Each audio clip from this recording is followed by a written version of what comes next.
So, Sheikh, somebody said Jum'ah Mubarak to us yesterday, and then I said you shouldn't say that. And then at the end of the khutbah, he was like, wait, why should I say this and this and stuff? So I explained to him, I said that Jum'ah was, I said that Jum'ah was blessed at the time of the Prophet ﷺ, and he never said it. But they were like, so we shouldn't, or is it halal or haram? And then I showed them one of your videos on YouTube that you explained to them the Prophet ﷺ didn't do it, the Christians didn't do it. And it was like a 53-second clip. But then they're still confused. They're saying, what is an innovation? And so if the Prophet ﷺ doesn't do something, we can't do it then? And so is it halal or haram? Is it recommended? Is it sunnah? So could you make it really crystal clear for them, please? Wallahi, akhi, I don't know how to make it more clearer than what I had done.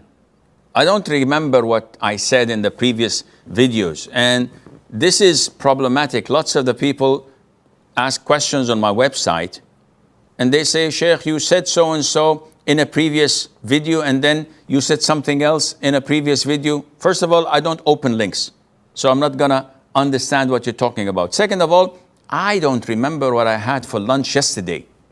Seriously. So if I try, maybe I will find out. So I don't remember and recall what I said. And therefore, I can't revisit what I had said because I'm not a scholar. If I'm going to revisit something, I'm going to get it from the scholars. So what do the scholars say? The scholars say that stating Jum'ah Mubarakah every single week is not from the Sunnah. Simply because the Prophet ﷺ did not do it, the companions had never ever done it, and neither the Tabi'in nor the Tabi'it Tabi'in. The books are in front of us, we can see it. So if they did not congratulate one another by saying this, and the need was there to be cordial, to be courteous, to be kind, so they wanted to do something to feel friendly and brotherly, yet they did not do it.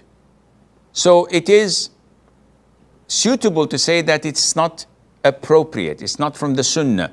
And if you go a little bit further, you can say it's an innovation because it's related to a day of the week. It's a form of ibadah. It's related to a Friday and the prayer. And unfortunately, a lot of the people and maybe some students of knowledge and da'is find it easy. And I get messages from them every single week stating Jum'ah Mubarakah or offering the salutation upon the Prophet ﷺ every Friday in a way, or sending a nasheed with the salutation upon the Prophet ﷺ. So I advise them, but they don't comply, so I leave them alone. So the middle path, in my opinion, is you never initiate it. You never call a cousin or a friend or someone you know and say, Assalamu alaikum, how are you doing, akhi, Jum'ah Mubarakah? Never. But if people do that to you and they say Jum'ah Mubarakah, you simply say Jazakumullah khair. That's it. Don't reply, and it is a Mubarakah to you as well and to your family. Just say Jazakumullah khair as if they had greeted you, and Allah Azza wa Jal knows best. What's the ruling on congregational dua after the Friday prayer? Congregational dua during the khutbah, the sermon itself, when the imam on the pulpit says, oh Allah, he doesn't raise his hands because it's a bid'ah. So he just says, oh Allah, forgive the Muslims who have died, oh Allah, cure their illness. And everybody says, Ameen. This is totally legit. After concluding the prayer, the congregational dua that some imams do, and everybody in the congregation says, Ameen, and they raise their hand, this is an innovation and not permissible. There is an hour that any Muslim who happens to be standing up in prayer at that time and prays to Allah for anything, Allah will certainly grant it to him or her. So there is a specific hour where Allah answers the dua of people who are invoking him. What is this hour? There are so many different opinions of scholars. And I mean, many, as in like 30, 40 different opinions. I've lost track of them. But the most authentic opinion, or the most likely a time for answering, would be the last hour of a Friday.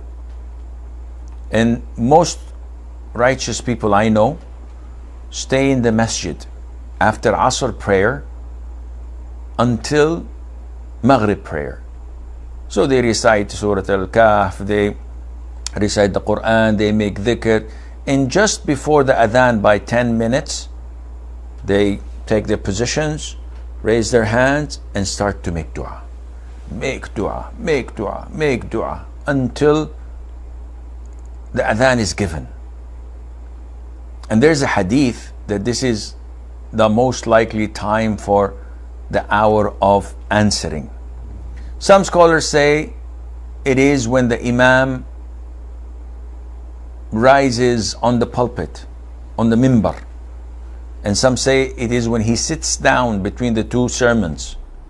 And some say it is at the end of the sermon. Some say it is during the salat of the Friday. And so many different opinions. But what is needed to be highlighted is that surely this is a time of acceptance during the day, time of Jumu'ah, and that we should all put our lists and start asking. You know, when you have a problem in this world and you're appointed an appointment, you're given an appointment with dignitaries, with the president, with the king, with someone who is a CEO of many companies who can help you. You would probably write a list. And when you meet him, you say, listen, Your Highness, I need this, and I need that, and I this, I need that. Now, he may give you, and he may not. Simple as that. No one can force him to give you. When you are supplicating to Allah, shouldn't it be much better? Because the king, the president, the CEO gives you something that he does not possess. Really. We are not the owners of what we have for real. And this is why we have to try our level best to devote our times to supplicating to Allah Azza wa Jal, listing our needs and asking Him Subhanahu wa Ta'ala to answer them, specifically when we know that this is the time for answering, and Allah Azza wa Jal knows best.